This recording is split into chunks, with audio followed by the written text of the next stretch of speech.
여러분, 주변을 한번 둘러보시겠습니까? 암 진단 받은 분들이 정말 많지 않나요? 요즘은 세 집 중 한 집에 암 환자가 있습니다.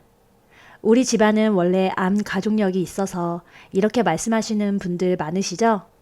하지만 의학적 사실을 말씀드리면 유전적 원인은 전체 암의 5에서 10%밖에 안 되거든요. 그렇다면 나머지 90%에서 95%는 무엇 때문일까요? 바로 여러분의 식탁입니다. 매일 먹는 음식과 음식을 먹는 방식이 문제였어요. 우리 몸에서는 하루에도 1조 개 정도의 세포가 끊임없이 새로 만들어집니다. 그 재료가 바로 우리가 먹는 음식이라는 뜻입니다. 어떤 음식을 먹느냐, 언제 먹느냐가 세포의 성격을 바꾸는 겁니다. 암은 어느 날 갑자기 튀어나온 존재가 아닙니다. 잘못된 환경에서 오래 버틴 세포의 선택이에요. 그런데 여러분, 혹시 이런 생각 해보신 적 있나요? 암세포는 당을 좋아한다니까 밥이랑 과일을 아예 끊어야 하나? 정말 그럴까요? 암세포가 포도당을 좋아하는 건 맞습니다. 하지만 당을 끊는다고 암세포만 골라서 굶어 죽는 건 아니에요. 오히려 여러분 몸이 먼저 무너질 수도 있거든요. 오늘 들려드릴 이야기는 평생 가족 건강을 위해 정성껏 차린 밥상이 사실은 암세포에게 매일 성찬을 대접하고 있었다는 충격적인 내용입니다. 본격적으로 시작하기 전에 구독과 좋아요, 알림 설정으로 이 채널을 응원해 주시면 큰 힘이 됩니다. 오늘 첫 번째 이야기는 무엇을 먹느냐보다 언제 쉬어주느냐에 관한 이야기입니다. 혹시 배고픈 건 못 참아 라며 하루 종일 뭔가 드시고 계시진 않나요? 76세 한영숙 씨는 나이 들수록 잘 챙겨 먹어야 한다며 아침 7시 밥을 시작으로 10시에 과자, 점심 후 3시 과일, 저녁 후 9시 라면까지 드셨습니다. TV 보다가 출출하면 냉장고로, 낮잠 자고 일어나면 또 냉장고로 가셨거든요. 위장이 16시간 동안 쉴 틈이 없었다는 겁니다. 결과는 어땠을까요?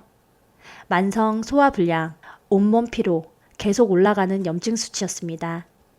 밥은 잘 먹는데 왜 이렇게 피곤하지? 본인은 이해가 안 되셨어요.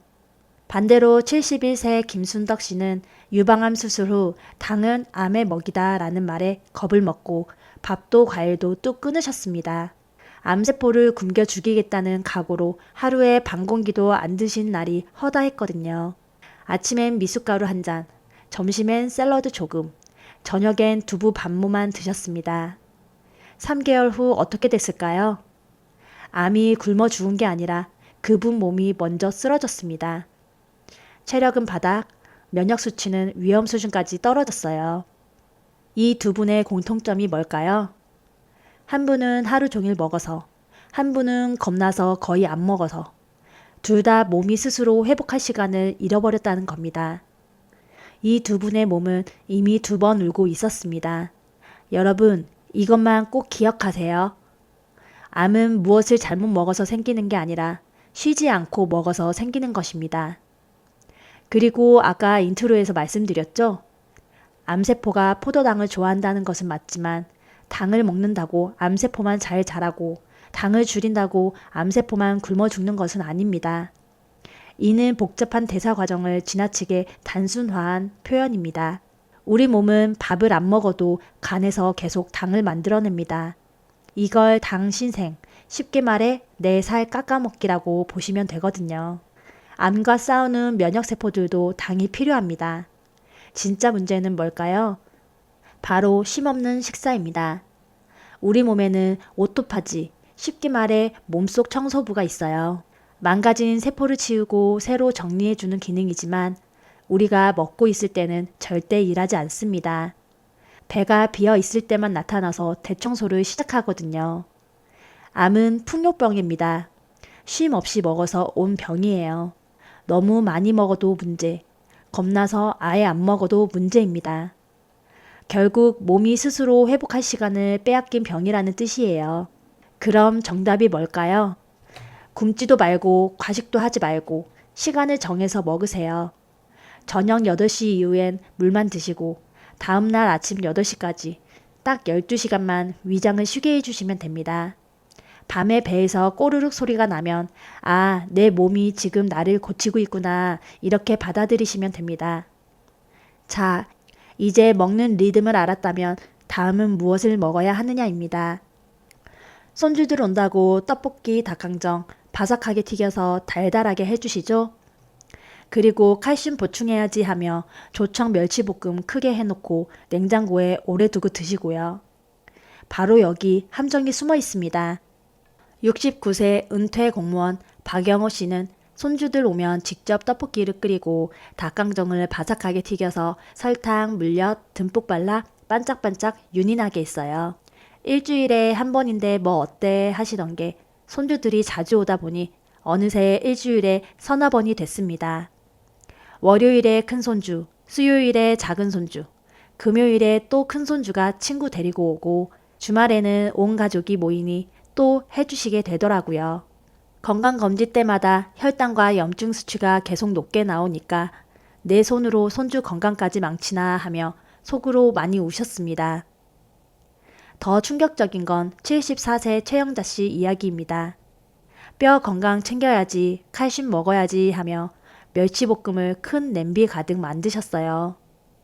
거기에 몸에 좋다는 호두, 아몬드까지 잔뜩 넣고 고온에서 바삭바삭하게 볶은 뒤 조청을 듬뿍 넣어 탕후루처럼 반짝반짝 코팅했습니다.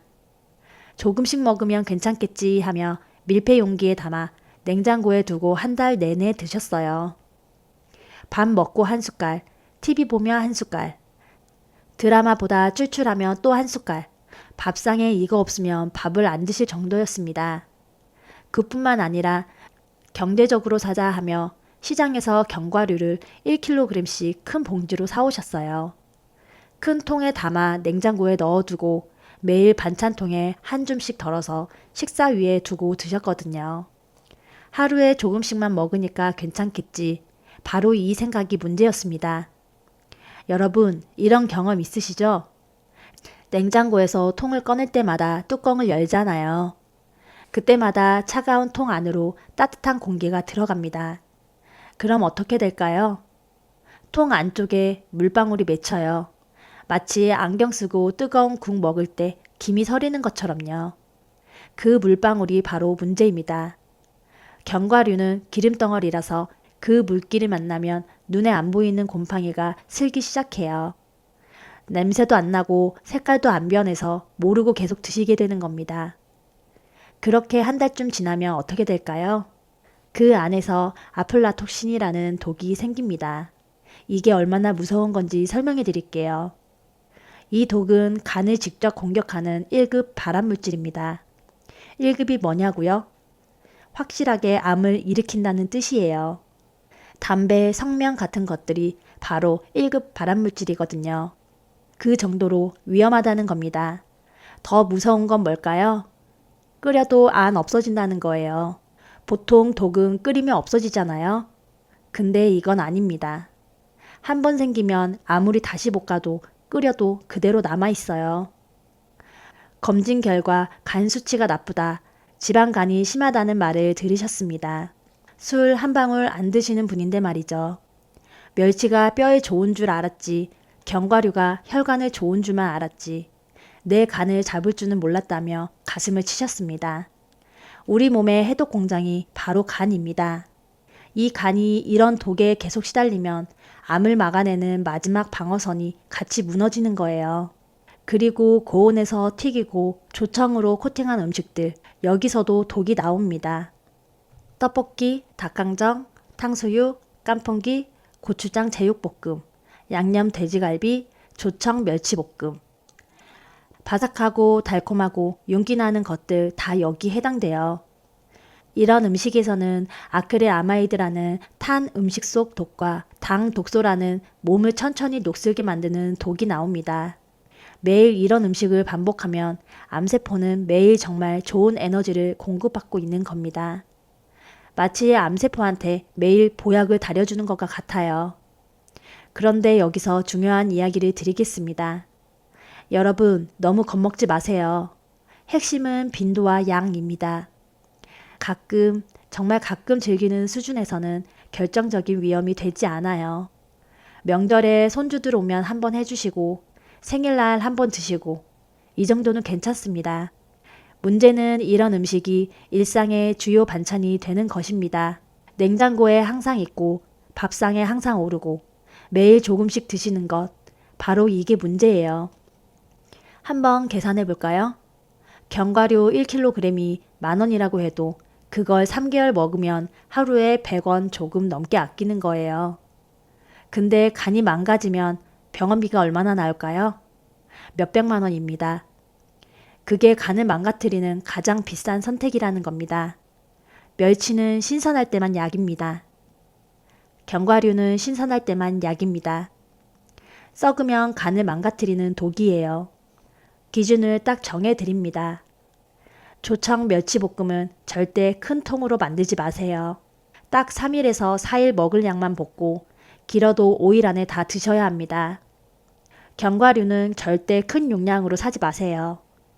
큰 통에 담아두고 조금씩 오래 먹는 게 아껴 먹는 게 아닙니다. 간에 독 쌓는 겁니다. 견과류는 멸치와 같이 볶지 말고 먹을 때마다 뿌려서 드세요. 조청, 물엿 대신 마늘, 파, 간장으로 맛을 내면 일주일 정도는 안전하게 드실 수 있어요. 뚜껑 열었을 때 고소한 냄새가 아니라 조금이라도 쩐내가 나면 어떻게 하셔야 할까요?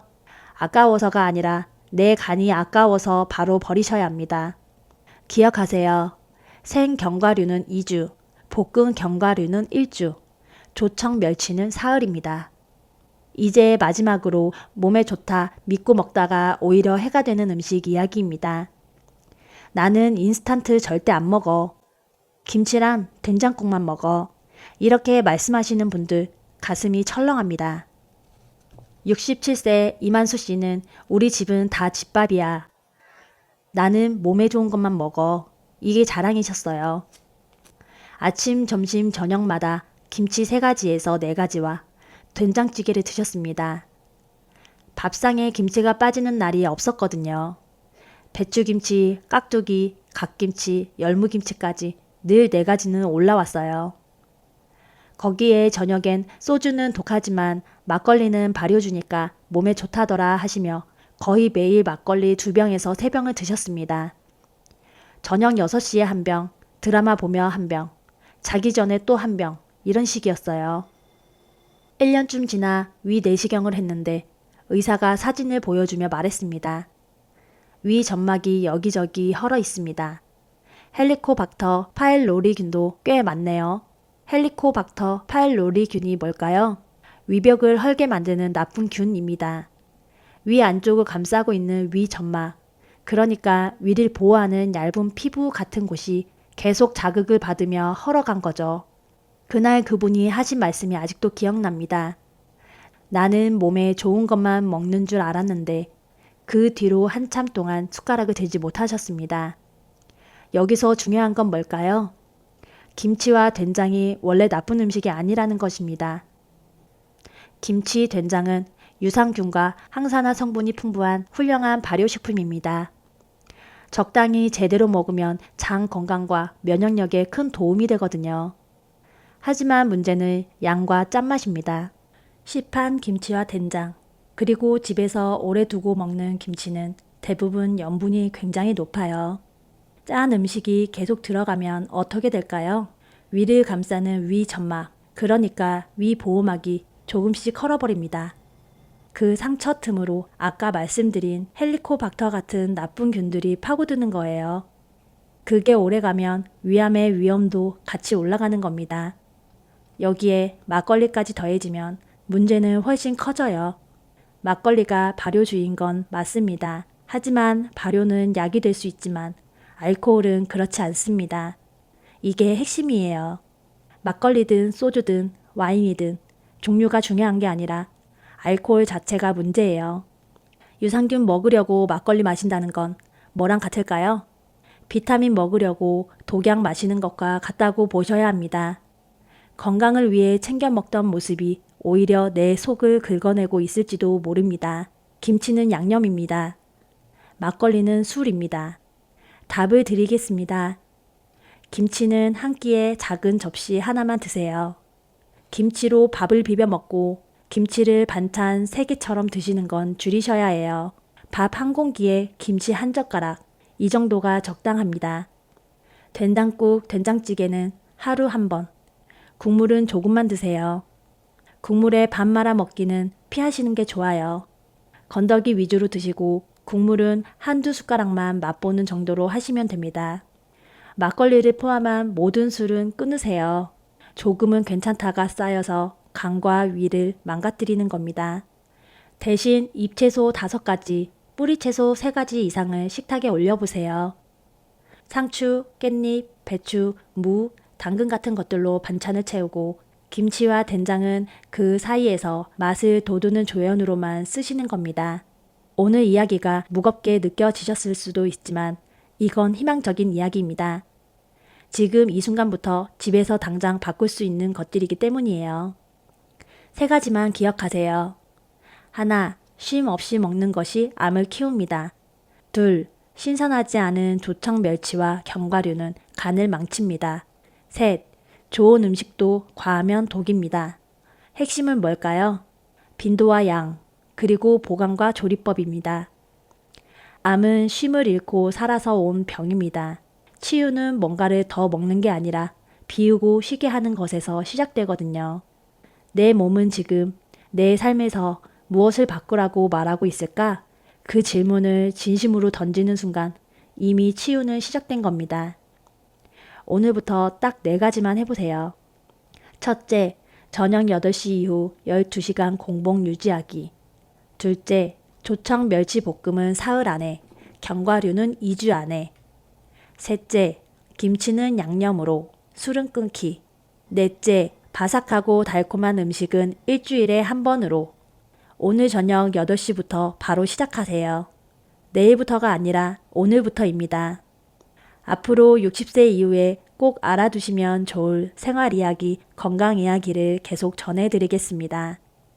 궁금하신 것들 있으시면 댓글로 남겨주세요. 오늘 영상이 조금이라도 도움이 되셨다면 좋아요와 구독 부탁드립니다.